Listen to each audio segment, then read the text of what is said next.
Hello all, நமஸ்கார். எக்ஸாமில் time management எப்படி கற்றுக்கிறது பார்க்கலாம். இப்போது 3 hours எக்ஸாம் அப்படின்னா நீங்கள் ப்ராக்டிஸ் பண்ணி பார்க்கும் பொழுதே 2.5 hours இல்லை 2.25 மணி நேரத்துலையோ வச்சு ப்ராக்டிஸ் பண்ணணும். 2.5 மணி நேரம் வச்சு ப்ராக்டிஸ் பண்ணலைன்னா எழுதி முடிச்சுட்டு ரிவிஷன் டைமை அதில் இன்க்ளூட் பண்ணக்கூடாது. ரிவைஸ் பண்ணி பார்ப்பேன் இல்லையா, அதை இன்க்ளூட் பண்ணக்கூடாது. 2.25 மணி நேரம் வச்சு எக்ஸாம் எழுதினேன்னா எழுதி முடித்து ரிவைஸும் பண்ணுறதுக்கு சேர்த்து வச்சுட்டு நீங்கள் ப்ராக்டிஸ் பண்ணணும். அப்போது உங்களுக்கு தெரியும் இத்தனை மார்க் கொஷனுக்கு இவ்வளோ தான் நம்ம டைம் எடுத்துக்கணும் அப்படிங்கிற அண்டர்ஸ்டாண்டிங் வரும்.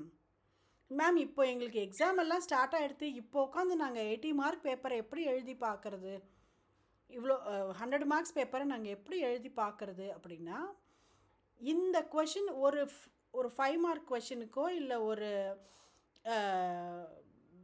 ஆப்ஜெக்டிவ் கொஷனுக்கோ நீங்கள் எவ்வளோ நேரம் எடுத்துக்கிறீங்கன்னு பாருங்கோ. எதுக்கு நிறைய நேரம் செலவிட முடியாது இருக்குன்னு பாருங்கோ. அதுக்கான நேரத்தை குறைக்கிற மாதிரி ப்ராக்டிஸ் அதில் நிறையா பண்ணுங்கோ. அப்போ உங்களுக்கு புரிஞ்சு போயிடும். படி சிஸ்டம் போட்டுக்கிறது ரொம்ப பெட்டர். நீங்கள் எழுதும் பொழுது உங்கள் படி உங்களை செக் பண்ணணும். ஒரு கொஷனுக்கும் ஒன்றுத்துக்கும் எவ்வளோ நேரம் நீங்கள் எடுத்துக்கிறீங்கன்னுட்டு அவள் எழுதும்பொழுது நீங்கள் செக் பண்ணணும். அதே மாதிரி இல்லை 2 பெனிஃபிட் இருக்குது. 2 பேரும் வேறு வேறு கொஷின் பேப்பர் எடுத்து ப்ராக்டிஸ் பண்ணால் 2 கொஷின் பேப்பர் ரிவிஷன் பண்ண பலன் உங்கள் 2 பேருக்குமே கிடைக்கும்.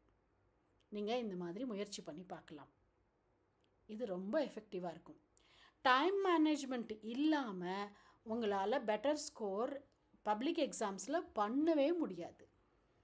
ஏன்னா எதுக்கு எவ்வளோ டைம் எடுத்துக்கிறோன்னு பார்த்துட்டு எக்ஸாம் எல்லாம் எழுதி முடிச்சதுக்கு அதுக்கப்புறமா நீங்கள் ஒரு தடவை எல்லாம் தரோவாக ரிவைஸ் பண்ணி பார்க்கணும். அப்போ ரிவைஸ் பண்ணி பார்க்காம நீங்கள் பேப்பர் கொடுத்துட்டேன்னா என்னமான தப்பு போயிருந்தா கூட உங்களுக்கு தெரிய வாய்ப்பு இல்லாமல் போயிடும்.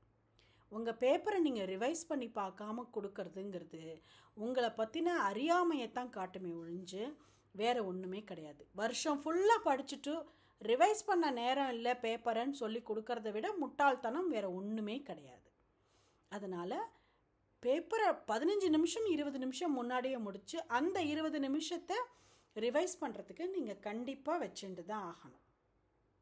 முயற்சி பண்ணி பாருங்க. Best of luck.